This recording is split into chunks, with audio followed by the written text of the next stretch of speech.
Selamat pagi anak-anak. Selamat pagi Ustazah Susi. Bagaimana hari ini? Semuanya sehat? Sehat. Sehat? Sehat. Sehat kan? Puji Tuhan sehat. Semuanya bersuka-cita hari ini ya. Kita akan sekolah minggu bersama-sama. Yuk, kita akan nyanyikan apa ya Sani? Kita mau nyanyikan 1, 2, 3 anak Tuhan Pergi ke sekolah minggu. Ya.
Kita semuanya lipat tangan, tutup mata, kita berdoa.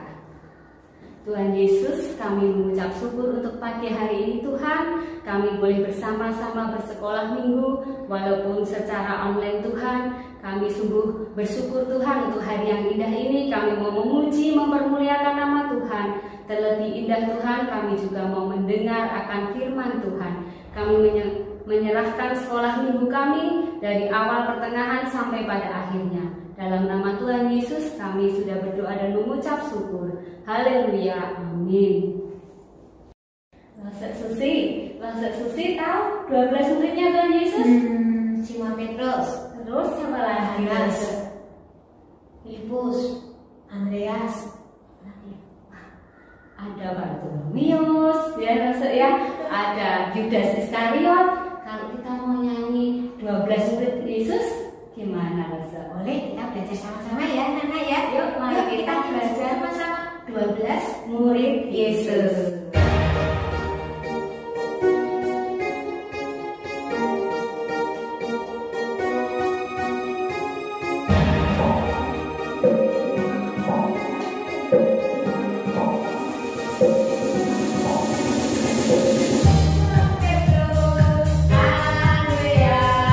Yakobus,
Siapa yang mengikut Yesus sebagai murid Tuhan Yesus, kita harus senantiasa mengikut Tuhan Yesus. Anak-anak, yuk semuanya bangkit berdiri, kita mau puji Tuhan, mengikut Yesus keputusanku.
Nah anak-anak, tadi anak-anak sudah menyanyi mengikut Yesus keputusanku. Berarti anak-anak juga harus berjanji menjadi murid Tuhan yang setia. Kita akan nyanyikan Tuhan Yesus aku berjanji.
Berjanji. Nah, kalau kita sudah seperti itu harus bagaimana ya? Ya kita harus tambah semakin cinta Tuhan loh setiap hari. Iya, semakin cinta Tuhan dan juga setia sama Tuhan. Kita nyanyikan tambah hari tambah cinta Tuhan.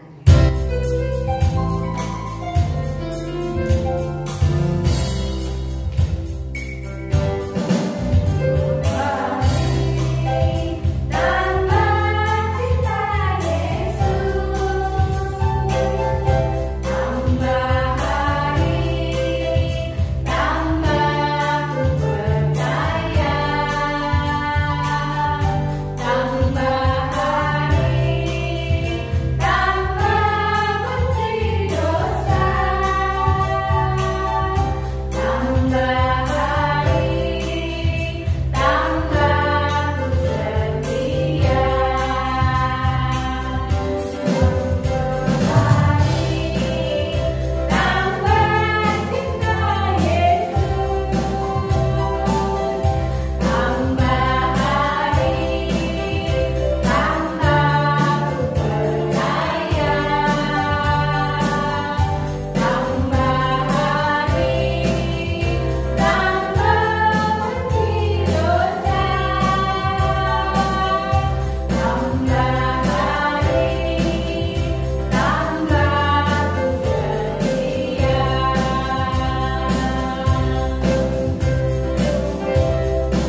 kasih, kami sudah memuji Tuhan.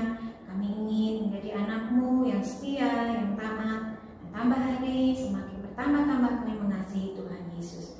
Sebentar kami akan mendengarkan firman-Mu. Tuhan Yesus tolong bimbing kami, sehingga kami boleh duduk tenang mendengarkan firman-Mu. Hanya di dalam nama Tuhan Yesus Kristus kami berdoa. Haleluya. Amin. Shalom anak-anak sekalian. Sudah siap mendengarkan firman Tuhan? Yuk, kita siapkan Alkitab kita dan kita mau mendengarkan firman Tuhan bersama-sama. Hari ini langsung mau ajak kita untuk membuka firman Tuhan dari Markus pasal yang ketiga, ayat yang ke-13 sampai dengan ayat yang ke-19. Sudah? Yuk kita baca bersama-sama. Kemudian naiklah Yesus ke atas bukit. Ia memanggil orang-orang yang dikehendakinya, dan mereka pun datang kepadanya. Ia menetapkan 12 orang untuk menyertai dia dan untuk diutusnya memberitakan Injil, dan diberinya kuasa untuk mengusir setan. Ke-12 orang yang ditetapkannya itu ialah Simon yang diberinya nama Petrus, Yakobus anak Zebedius, dan Yohanes saudara Yakobus. Yang keduanya diberinya nama Boanerges yang berarti anak-anak guru. Selanjutnya Andreas, Filipus, Bartolomeus, Matius, Thomas, Yakobus anak Alfeus, Tadeus, Simon orang Zelot, dan Yudas Iskariot yang mengkhianati dia. Danau Galilea. Dua orang bersaudara, yaitu Simon yang disebut Petrus dan Andreas saudaranya. Mereka sedang menebarkan jala di danau sebab mereka penjala ikan.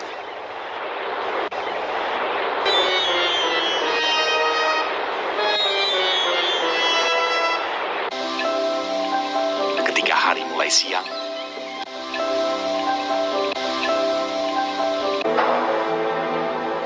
Yesus menyingkirlah ia ke Galilea. Ia meninggalkan Nazaret dan diam di Kapernaum di tepi danau di daerah Zebulon dan Naftali.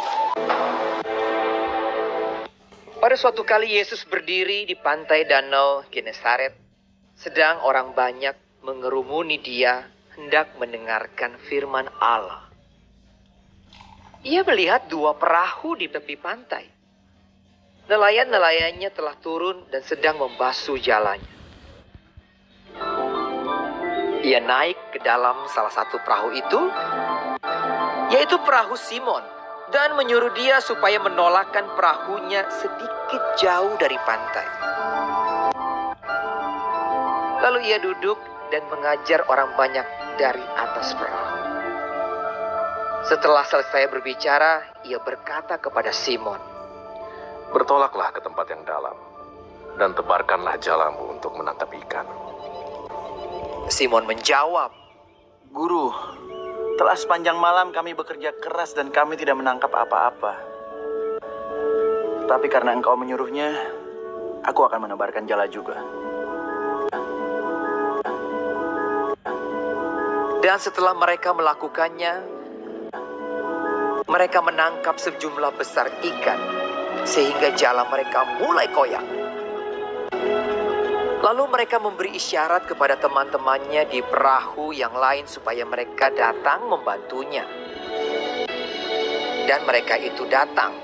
Lalu mereka bersama-sama mengisi kedua perahu itu dengan ikan hingga hampir tenggelam.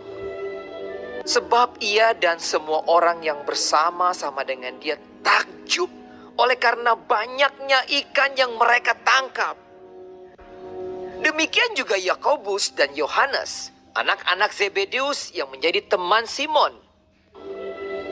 Ketika Simon Petrus melihat hal itu, ia pun tersungkur di depan Yesus dan berkata, Tuhan, pergilah daripadaku, karena aku ini seorang berdosa. Kata Yesus kepada Simon, Jangan takut. Mulai dari sekarang, engkau akan menjala manusia.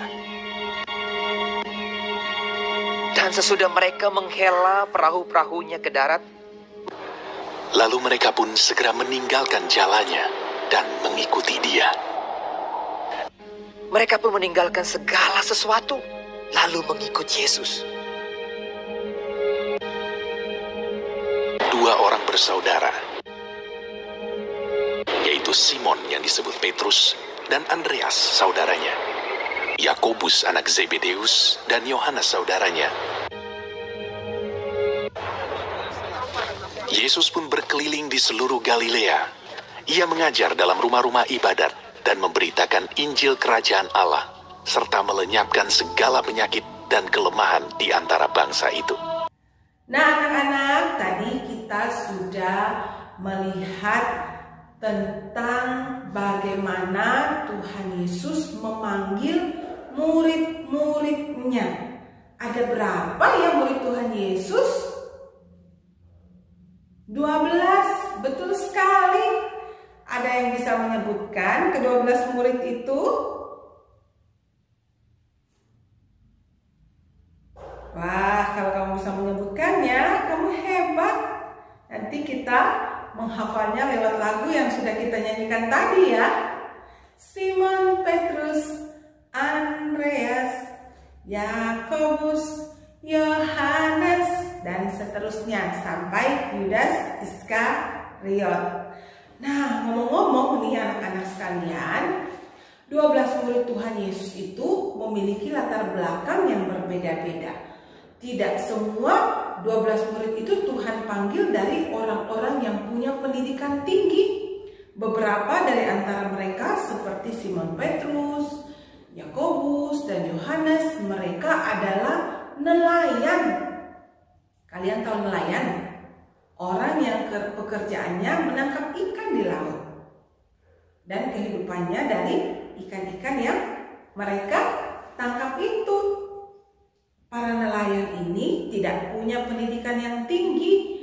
Bahasanya juga tidak seperti para sarjana atau orang-orang yang punya pendidikan tinggi. Bahasanya sangat sederhana dan bahkan mungkin cenderung terdengar sedikit kasar, karena biasanya mereka kalau di laut bicaranya nggak pelan-pelan, tidak seperti kita pelan-pelan, bicaranya besar, harus teriak, "Oh Simon, sini bantuin aku tarik ikan." Nah, seperti itu. Beberapa orang lagi dari antara murid-murid Tuhan Yesus adalah pemungut cukai, seperti Matius atau Lewi si pemungut cukai. Kalian tahu pemungut cukai? Pemungut cukai itu orang-orang yang menagih pajak dari orang-orang Israel. Biasanya para pemungut cukai itu tidak disukai oleh orang-orang Israel. Mengapa? Karena mereka seringkali memungut atau mengambil pajak lebih daripada nilai yang sudah ditetapkan oleh pemerintah saat itu. Nah, makanya para pemungut cukai itu seringkali dicap sebagai orang-orang berdosa yang suka mengambil uang dari rakyat jelata. Tapi Tuhan Yesus mau pakai mereka. Beberapa lagi mereka adalah murid dari Yohanes Pembaptis. Kalau kita lihat ya anak-anak, murid-murid Tuhan itu ada yang nelayan, ada yang pemungut cukai, ada yang adalah pengikut atau murid daripada Yohanes Pembaptis, dan beberapa juga adalah orang-orang biasa. Tapi Tuhan memanggil mereka untuk menjadi murid Tuhan. Kenapa sih Tuhan tidak panggil aja orang-orang yang terkenal, orang-orang yang punya pendidikan yang tinggi-tinggi? Tuhan mau panggil siapa saja, asalkan mereka mau punya hati untuk mengikut Tuhan Yesus. 12 murid ini dipanggil Tuhan untuk mengikuti, menyertai Tuhan Yesus kemanapun Tuhan pergi. Mereka menyertai Tuhan di sana. Mereka melayani bersama-sama dengan Tuhan Yesus di situ. Dan mereka juga mendengarkan setiap pengajaran yang Tuhan Yesus beritakan kepada orang banyak. Dan bukan cuma itu, mereka juga harus bersedia untuk diutus kemana saja Tuhan utus mereka. Untuk apa? Memberitakan Injil Tuhan. Tenang aja, sebab sewaktu Tuhan mengutus ke-12 murid itu, Tuhan tidak asal mengutus aja tanpa memperlengkapi mereka, tetapi mereka juga diperlengkapi dengan kuasa yang besar yang dari Tuhan, sehingga mereka juga bisa mendoakan orang dan menyembuhkan orang-orang dari sakitnya.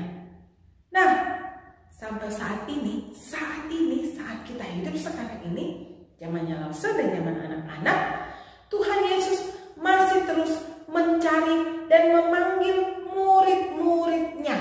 Untuk apa? Untuk melayani Tuhan, untuk mengikuti Tuhan, dan untuk memberitakan Injil kepada banyak orang pada zaman kita ini. Sekarang, maukah adik-adik, anak-anak sekalian yang ada di rumah menjadi murid Tuhan Yesus? Coba Lause mau lihat siapa di antara anak-anak sekalian yang sedang ikut sekolah minggu pada hari ini yang mau berkata, Tuhan, aku mau jadi murid Tuhan, aku mau pergi dan melayani Tuhan, aku mau memberitakan Injil Tuhan kepada siapa saja yang ketemui. Lause bisa lihat jarinya? Pintar sekali, very good. Waktu kita mau menjadi murid Tuhan, maka kita harus punya satu janji untuk setia menjadi murid Tuhan. Seperti lagu kita tadi, Tuhan Yesus, aku berjanji jadi murid-Mu yang setia. Apa? Rajin berdoa, baca Alkitab, selalu bersaksi bagimu. Apa yang harus kita lakukan sebagai murid-murid Tuhan? Sama dengan para 12 murid pada zaman Tuhan Yesus dulu. Yang pertama yang harus kita lakukan adalah mengikuti Tuhan. Aku udah lihat Tuhan Yesus, gimana aku mengikut? Makanya kita melihat Tuhan Yesus melalui firman Tuhan. Melalui firman Tuhan ini kita tahu apa yang Tuhan Yesus ingin kita lakukan melalui diri kita masing-masing. Jadi murid-murid Tuhan itu perlu rajin baca firman Tuhan, ya. Siapa yang rajin baca firman Tuhan? Waktu kita baca firman Tuhan ini kasih tahu kita sebagai murid Tuhan, kamu harus menjaga mulutmu untuk berkata-kata yang benar saja. Jadi tidak berkata-kata yang bohong ya, berkata-kata yang benar. Waktu kita membaca firman Tuhan, Tuhan Yesus memberitahukan kita melalui firman-Nya supaya kita mengasihi orang lain. Waktu kita mengasihi orang lain, kita bisa berbagi dengan mereka, kita bisa mendoakan mereka, lalu apa lagi? Kita juga bisa mengampuni orang-orang yang sudah bersalah sama kita, dan kita bisa menjadi sahabat bagi sesama kita. Itulah makna mengikut Tuhan. Apa yang Tuhan lakukan di dalam firman-Nya, itu juga kita lakukan dalam hidup kita masing-masing. Yang kedua, seorang murid Tuhan harus bersedia untuk diutus melayani Tuhan. Diutus kemana, Lause? Aku kan masih kecil. Sementara kamu masih kecil, kamu bisa melayani Tuhan di dalam rumah Tuhan atau di dalam gereja Tuhan. Apa yang kalian bisa lakukan dalam gereja Tuhan? Kalau sekolah minggu kita sudah dimulai, kalian bisa melayani Tuhan dengan cara mengedarkan kantung persembahan seperti yang biasa kita lakukan di sekolah minggu. Lalu kalian juga yang bisa main musik, bisa bermain musik di kelas sekolah minggu kalian. Dan yang punya suara yang indah, yang suka bernyanyi, bisa memuji Tuhan ketika ada di kelas masing-masing. Kalian bersedia? Pintar sekali. Yang terakhir, murid Tuhan Yesus harus juga bersedia untuk memberitakan Injil kepada siapa saja yang ditemuinya, baik di sekolah, di rumah, maupun di tempat dia bermain atau mungkin sedang belajar, sedang les. Dia tahu dia murid Tuhan, karena itu dia beritakan Injil Tuhan kepada temannya. kepada orang-orang yang ditemuinya. Gimana caranya langsung aku beritakan Injil Tuhan? Beritahukan sama mereka kalau Tuhan Yesus mengasihi mereka. Waktu sedang bersedih temanmu, kamu datang dan kamu doakan dan berkata, Tuhan Yesus mengasihi kamu, Tuhan Yesus sayang sama kamu, Tuhan Yesus ingin kamu memiliki hidup yang diberkati. Itu cara kita yang sederhana untuk memberitakan Injil Tuhan. Tuhan Yesus sayang sama kamu, Tuhan Yesus ingin kamu diselamatkan. Anak-anak mau? Yuk kita ulangi apa yang perlu dilakukan oleh seorang murid Tuhan. Yang pertama, seorang murid Tuhan mengikuti Tuhan dengan setia. Rajin baca firman Tuhan supaya dia tahu apa yang Tuhan inginkan dan rajin berdoa. Yang kedua, seorang murid Tuhan harus mau bersedia untuk melayani Tuhan, diutus untuk melayani Tuhan. Di sekolah minggu kamu melayani Tuhan, di rumah juga kamu melayani Tuhan dengan membantu orang tua kamu ya. Lalu yang ketiga, seorang murid Tuhan harus bersedia untuk memberitakan Injil Tuhan kemanapun dia diutus, kemanapun dia berada, dimanapun dia berada. Yuk, murid Tuhan Yesus, kita bangkit berdiri dengan sikap yang tegak, dengan sikap yang seperti tentara itu loh. Siap. Kita menyanyikan lagu Tuhan Yesus, aku berjanji. Tuhan Yesus, aku berjanji jadi murid-Mu yang setia, rajin berdoa, baca Alkitab, selalu bersaksi bagi-Mu. Akal iblis aku menolak, firman Tuhan aku menurut, mulai sekarang sampai selamanya, tetap setia pantang mundur. Mari kita berdoa. Tuhan Yesus, terima kasih hari ini kami boleh belajar firman Tuhan di sekolah minggu kami. Bagaimana Tuhan memanggil 12 murid Tuhan yang mereka adalah orang-orang yang biasa, tetapi Tuhan mau memakai mereka untuk memberitakan Injil Tuhan dan menjadikan mereka orang-orang yang luar biasa. Kami juga pada saat ini, pada zaman kami ini, mau menjadi murid Tuhan yang setia. Karena itu Tuhan, tolong setiap kami anak-anak-Mu yang ada di rumah masing-masing, supaya memiliki hati yang setia mengikut Tuhan dari sekarang sampai selama-lamanya. Setia untuk melayani Tuhan dan juga setia untuk memberitakan firman Tuhan walaupun kami masih kecil dan mungkin kami masih terbatas ketika memberitakan firman Tuhan, tetapi kami percaya Tuhan yang akan memakai setiap kami anak-anak Tuhan. Berkati anak-anak-Mu semua di dalam keluarga mereka, dalam sekolah mereka, jadikan mereka anak-anak Tuhan yang berprestasi, yang baik, yang memuliakan nama Tuhan. Di dalam nama Tuhan Yesus kami berdoa. Amin.